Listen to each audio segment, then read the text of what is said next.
cheiro chegou antes de tudo.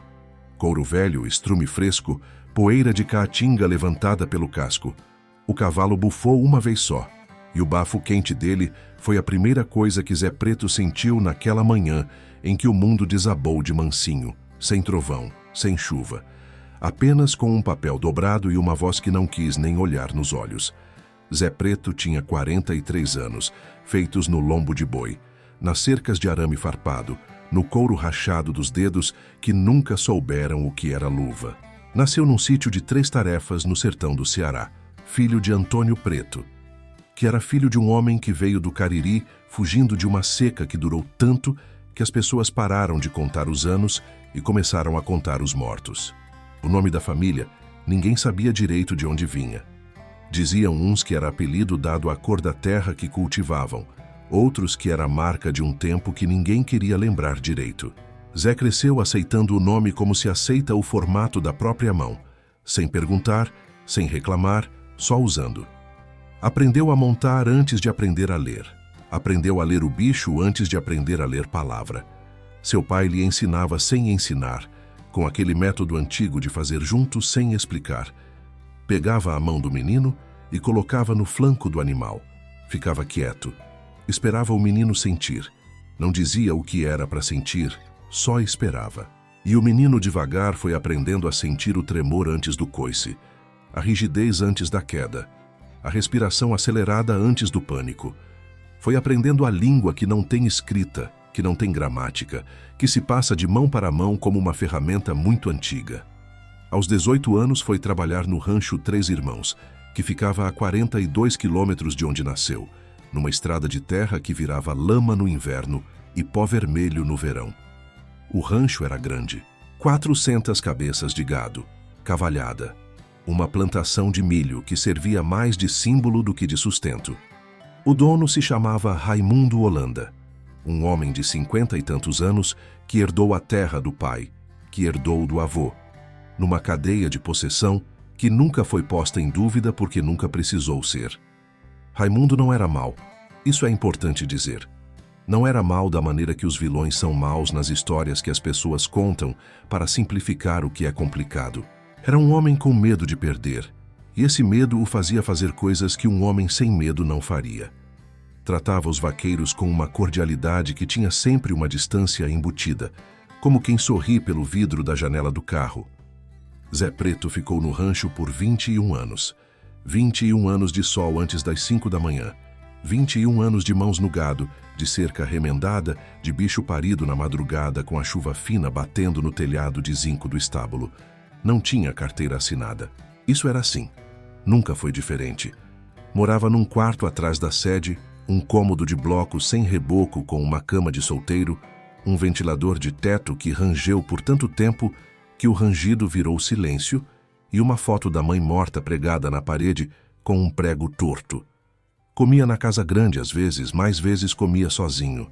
Não tinha mulher fixa, teve afetos aqui e ali.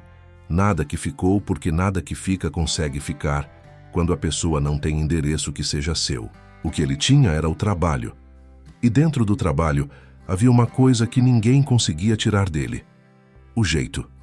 O jeito de chegar no animal. O jeito de não chegar às vezes, de ficar do lado de fora da cerca e deixar o bicho vir até a grade no próprio tempo dele. O jeito de respirar diferente perto de cavalo nervoso. Ninguém ensinou isso em livro, ninguém formou nisso em faculdade de veterinária. Era coisa que veio do pai, que veio do pai do pai, que veio de uma relação com o animal, que o mundo de asfalto não entende e não quer entender. O papel dobrado chegou numa segunda-feira de setembro. O capataz entregou. Não o Raimundo, não o filho do Raimundo que agora participava da administração. O capataz, um homem chamado Dilson, que tinha 6 meses no rancho e usava bota com ponteira de aço que estava sempre limpa.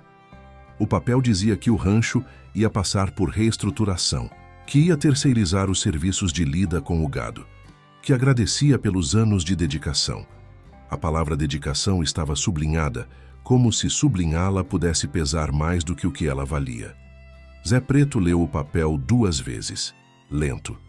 Não porque não entendia, mas porque estava tentando encontrar no papel uma coisa que não estava lá.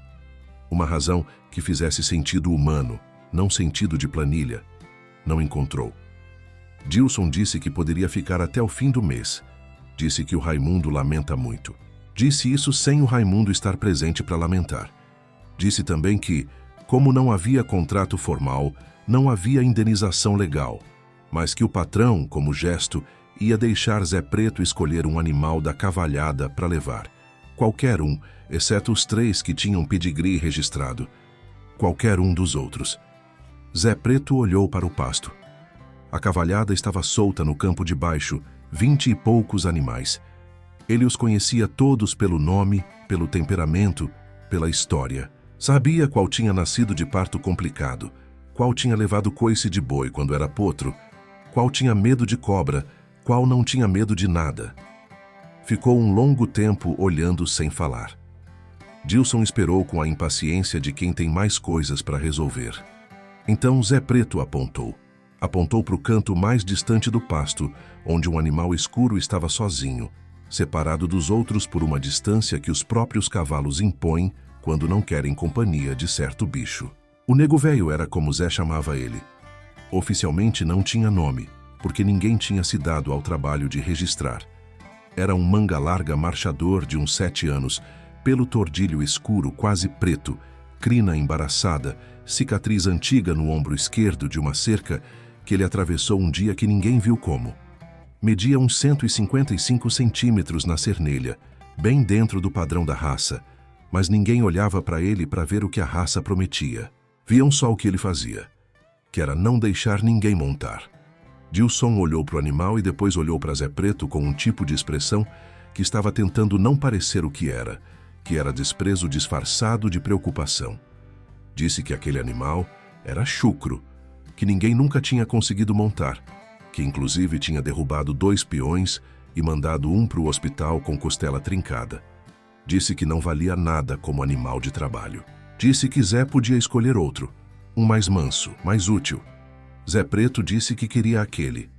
Dilson encolheu os ombros, assinou no papel que o animal tinha sido transferido, entregou uma cópia, deu a mão para apertar.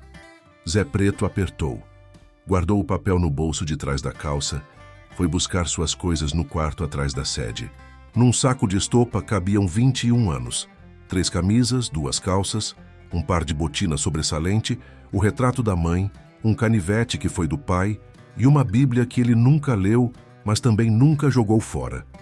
O ventilador ficou. Não era seu. Levou 40 minutos para laçar o nego velho. O animal fugiu 3 vezes antes de deixar a corda pousar no pescoço. Não porque Zé Preto era lento, mas porque Zé Preto estava deixando o animal fugir na medida certa, cansando sem assustar, chegando perto sem pressionar. Quando o laço fechou, o nego velho parou. Respirou fundo. Olhou para Zé Preto com os olhos grandes e escuros de quem está esperando saber se vai doer. Não doeu. Zé Preto caminhou com o animal a pé por 6 quilômetros, até a cidade pequena mais próxima, onde tinha um bar que servia como ponto de encontro, um telefone público que funcionava às vezes e uma família de nome Guedes, que tinha um terreno com curral abandonado e que devia favor antigo a um primo de Zé. Dormiu naquele curral por 2 meses. O nego velho dormiu no curral com ele. À noite o animal ficava do lado de fora da porta, e Zé ouvia a respiração pesada do bicho como quem ouve chuva, como um som que organiza o mundo em volta. Aqui é necessário entender uma coisa sobre o manga larga marchador, porque o que vem depois não faz sentido sem ela. A raça é brasileira, desenvolvida a partir do século XVIII no sudeste do país, com base em cavalos Alter Real trazidos de Portugal. Passou séculos sendo moldada para a marcha, que é uma andadura natural de 4 tempos, que outros cavalos não têm sem treinamento. O marchador cobre distância sem cansar o cavaleiro, sem o trote sacudido dos outros, com uma suavidade que parece impossível dado o tamanho do animal. Por isso, foi a raça preferida dos fazendeiros, dos tropeiros, de quem precisava passar o dia inteiro a cavalo sem chegar no fim da tarde destruído. O manga larga marchador tem associação própria, Stud Book, regulamento de registro. Um exemplar bem conformado, com marcha limpa e documentação em dia, pode valer bem mais do que um carro popular, às vezes mais que um carro de luxo. O nego velho não tinha documentação, não tinha registro, não tinha nada, mas tinha a marcha. Zé Preto sabia disso fazia tempo. Era o único que sabia. Ninguém tinha montado o animal o tempo suficiente para descobrir o que ele tinha dentro. Ninguém tinha tido paciência. O filho do Raimundo tinha tentado uma vez na força, com espora e chicote, e o nego velho tinha jogado ele contra a grade do tronco. Dilson não tentou. Só decidiu que não valia. A sentença foi dada sem julgamento direito, que é como muitas sentenças são dadas. O primeiro contato de Zé Preto com o lombo do nego velho aconteceu na 4ª semana. Não foi montar. Foi deitar. Deitou o animal no chão com uma técnica que o pai chamava de derrubar com respeito, que não é derrubar à força, mas convencer o bicho que o chão é seguro, que deitar não é morrer. Ficou sentado do lado do animal por 1 hora, a mão espalmada no flanco, respirando junto, sem falar, sem fazer nada que o bicho precisasse reagir. O nego velho suou frio no começo, depois parou, depois começou a respirar mais fundo. Quando se levantou, ficou parado do lado de Zé Preto em vez de sair. Esse foi o primeiro dia. Na 6ª semana, Zé Preto estava em cima do animal a passo, sem sela ainda, só com um manta dobrada. O nego velho caminhou pelo terreiro do curral com uma suavidade que não combinava com a aparência dele, com a cicatriz, com a reputação de bicho brabo. A marcha era limpa, diagonal perfeita, sem tropear, sem sacudir. Zé fechou os olhos e ficou assim por 1 minuto inteiro, sentindo a andadura como quem ouve música que não esperava encontrar. Foi nesse período que os problemas com o rancho ficaram maiores do que Zé Preto sabia. Raimundo Holanda tinha herdado não só a terra, mas as dívidas que a terra acumulou nas últimas décadas. Financiamentos rurais feitos em anos de crise, renegociados, refinanciados, reformados até ficarem numa estrutura que nenhum dos 2 filhos sabia explicar direito. O banco tinha mandado representante, depois tinha mandado advogado, depois tinha mandado notificação extrajudicial. O rancho estava sendo avaliado para possível execução de garantia hipotecária, que é a linguagem bonita para dizer que o banco ia tomar a fazenda se a dívida não fosse paga. Raimundo tinha tentado encontrar investidor, tinha ido a Fortaleza, a Juazeiro, tinha ligado para gente que conhecia de expo e de rodeio. Nada. A terra valia, mas a dívida era maior que o valor imediato que um comprador comum ia querer pagar. E os compradores que podiam pagar o valor justo tinham opções melhores, com documentação mais limpa, com acesso mais fácil. Dilson, que tinha sido contratado exatamente para modernizar e reduzir custos, estava desenvolvendo a teoria de que o rancho devia se desfazer da cavalhada inteira e focar só no gado. Cavalos custam caro de manter, é argumento que fecha a conta no papel. O que o papel não fecha é o que os cavalos faziam no trabalho com o gado naquele tipo de terreno. Mas essa conversa Dilson não estava interessado em ter. A terceirização que tinha dispensado Zé Preto durou 3 meses. A empresa contratada era de outro estado. Mandou gente que não conhecia o bicho local, o capim, a terra. Perdeu 2 reses em armadilha de brejo que qualquer vaqueiro da região teria desviado no escuro. Cobrou o contrato até o fim e foi embora. O rancho ficou com a cavalhada encostada, sem vaqueiro bom, com o gado mal manejado e com o nego velho, que já não era mais do rancho, mas que Dilson nem tinha anotado direito no livro de saída, porque não achava que valia anotar. Zé Preto soube das dificuldades do rancho pela boca do mundo pequeno de cidade pequena. Soube pelo dono do bar, pela mulher do dono do bar, pelo filho da mulher do dono do bar que namorava a sobrinha de uma funcionária da sede. Soube sem querer saber. Ficou 1 semana sem pensar nisso ou tentando não pensar, que é diferente. O que aconteceu em seguida vai parecer calculado quando contado assim em sequência, mas não foi. Foi uma série de movimentos que cada um parecia pequeno e só ficou grande quando você olha para trás. Primeiro movimento. Zé Preto foi numa feira de animais a 80 quilômetros, montado no nego velho, que já tinha sela e freio e marcava a andadura com uma regularidade que fazia as pessoas pararem no caminho para olhar. Não foi para vender. Foi porque precisava de mantimento e a feira era onde se vendia o que tinha para comprar o que precisava. Mas as pessoas olharam para o cavalo. Um homem de chapéu branco chegou e perguntou quanto custava. Zé Preto disse que não estava à venda. O homem de chapéu branco disse que estava disposto a pagar bem. Zé Preto disse de novo que não estava à venda. O homem perguntou se ele tinha documento do animal. Zé disse que não, mas que sabia de onde o animal vinha e que podia provar. O homem de chapéu disse que sem documento, o animal não valia nada no mercado formal. Zé Preto concordou com a cabeça.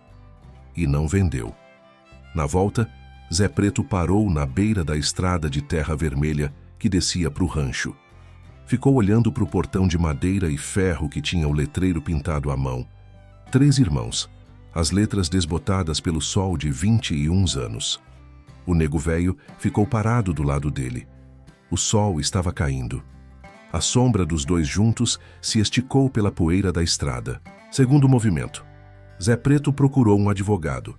Não um advogado de escritório, não tinha dinheiro para isso.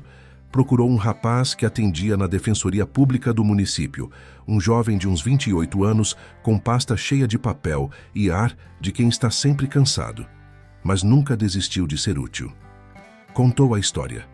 O rapaz ouviu tudo, fez anotações, perguntou sobre o tempo de trabalho, sobre moradia, sobre as condições. Explicou que 21 anos de trabalho sem carteira assinada configurava vínculo empregatício reconhecível pela Justiça do Trabalho, que havia direitos não pagos que podiam ser reclamados, que o prazo ainda não tinha expirado, que havia caminho. Isso não foi a virada. Isso foi o instrumento. A virada foi outra coisa. Terceiro movimento, e esse foi o que ninguém esperava, nem o próprio Zé Preto.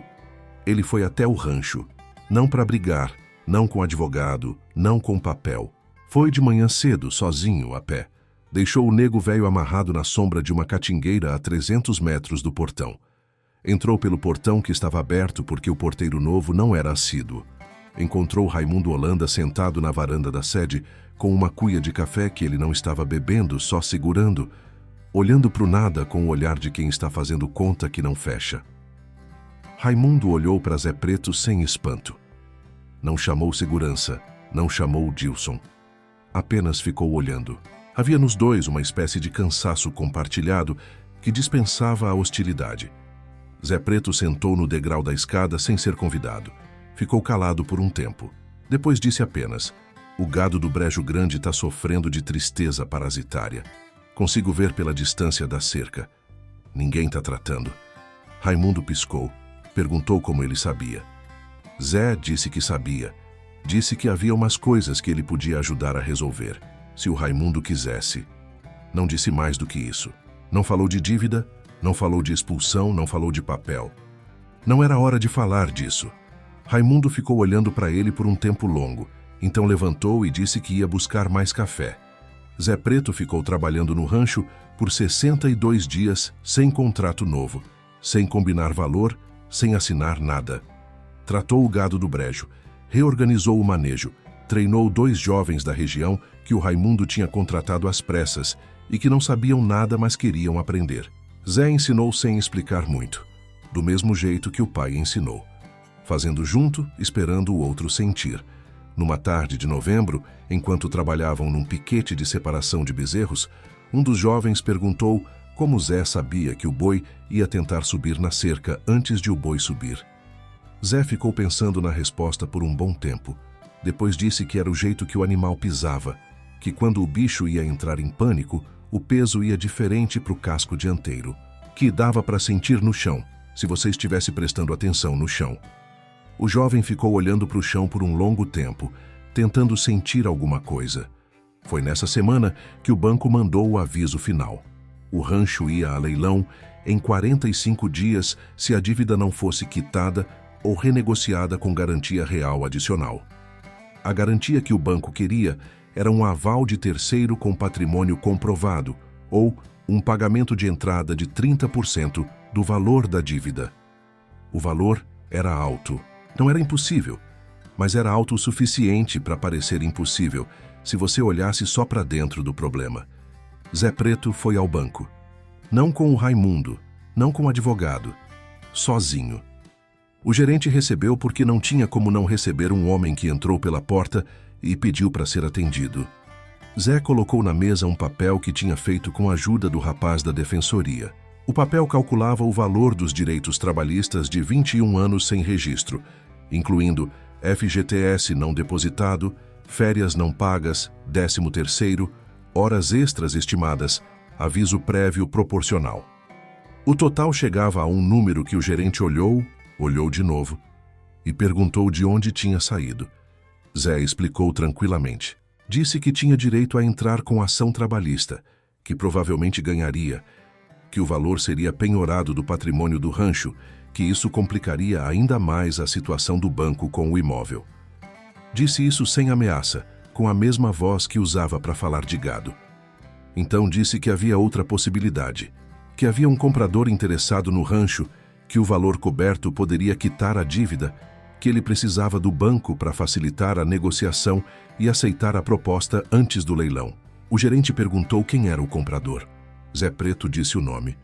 Era o homem de chapéu branco da feira, que tinha dinheiro, que tinha interesse em expandir, e que Zé tinha procurado depois daquela conversa na feira e que tinham conversado por 3 semanas sobre o que o rancho poderia ser se fosse bem manejado.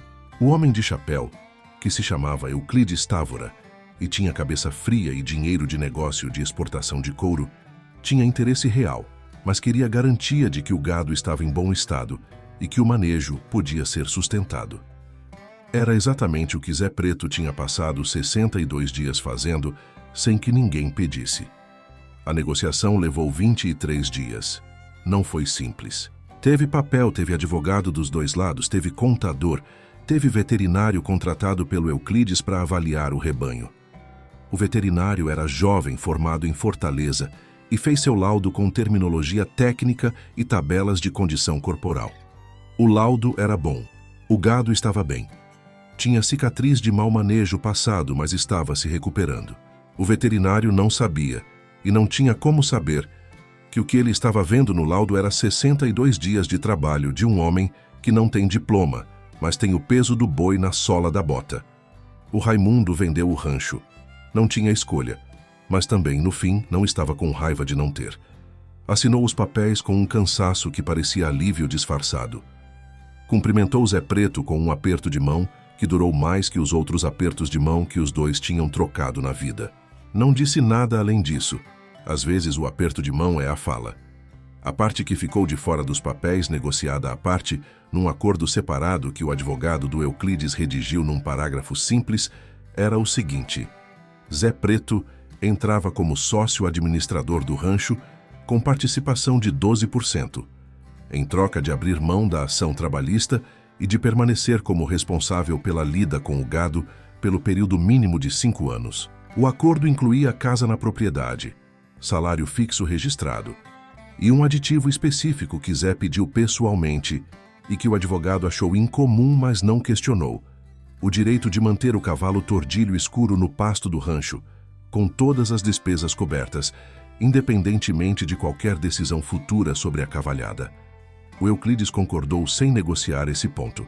Era um homem que entendia que certas coisas não são negociáveis sem que você perca algo que não vai conseguir nomear depois. Se você gostou até aqui, deixa um like e se inscreve no canal.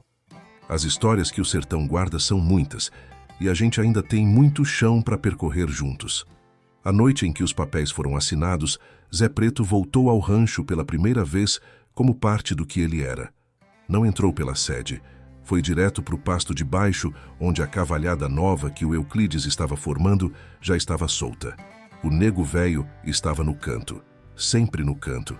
A lua estava quase cheia, e dava para ver a crina embaraçada, a cicatriz no ombro, os olhos que pegavam a luz e a devolviam escura.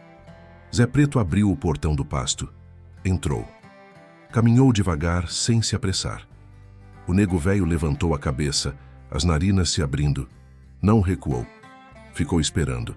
Os dois ficaram assim parados um diante do outro por um tempo que não tem medida útil. A noite estava quieta, do jeito que o sertão fica quieto depois das 10.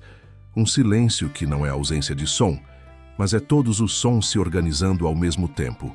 O grilo, o vento na catingueira, o mugido distante de um boi que sonha com alguma coisa. Zé Preto levantou a mão e colocou na face do animal. A mão estava grossa e rachada e tinha a história de 43 anos escrita nas palmas. O nego velho não se moveu. Respirou fundo uma vez, duas, e inclinou a cabeça levemente, devagar, encostando com mais peso na mão que estava esperando. Foi isso. Não houve palavra, não houve gesto dramático. O vento passou. Zé Preto ficou ali por um longo tempo, sem fazer mais nada, e em algum momento, sem que ele planejasse ou esperasse, os olhos ficaram úmidos. Não chorou com convulsão nem com barulho. Foi uma coisa silenciosa que veio de muito fundo e ficou nos olhos por um tempo, e depois foi embora, deixando tudo mais limpo. Era o choro de uma vida inteira passando por um filtro que até então estava entupido. O nego velho não se afastou. Ficou encostado na mão de Zé Preto até a mão abaixar sozinha. O rancho se chamou Três Irmãos por muitas décadas. O Euclides não mudou o nome. Disse que nome de terra não se muda, que terra tem memória. O que mudou foi o letreiro. No letreiro novo, pintado por um homem da cidade, que fez letras bonitas com tinta que dura mais no sol, apareceu um nome secundário embaixo do nome principal, menor, mas lá, Administração José Antônio Preto. Zé nunca falou sobre isso para ninguém. Não é do feitio dele falar. Uma vez o jovem que ele estava ensinando perguntou como ele tinha conseguido comprar o rancho. Zé olhou para ele por um tempo. Depois disse que não tinha comprado. Disse que o rancho tinha sido pago muito tempo antes, com uma moeda que não aparece em cartório. O jovem ficou pensando nisso por dias. A parte que fica, a parte que não vai embora quando a história termina, é uma imagem.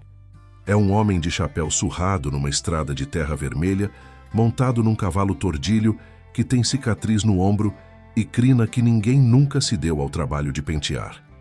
A marcha do animal é limpa, 4 tempos sem sacudir, uma suavidade que não combina com o lugar nem com a história, nem com o que qualquer um esperaria. Compartilha esse vídeo com alguém que conhece um Zé Preto, alguém cujo saber nunca foi escrito em lugar nenhum, mas que um dia pesou mais que qualquer documento. O portão do Três Irmãos fica aberto agora. Não de descuido. É política. Zé Preto disse ao Euclides no primeiro mês que portão fechado assusta boi e espanta quem chega sem querer espantar. Euclides perguntou se havia risco. Zé disse que o risco de portão aberto é menor que o risco de não saber o que está chegando. Euclides pensou nisso por um dia e depois mandou tirar o cadeado. O nego velho vive no pasto de baixo.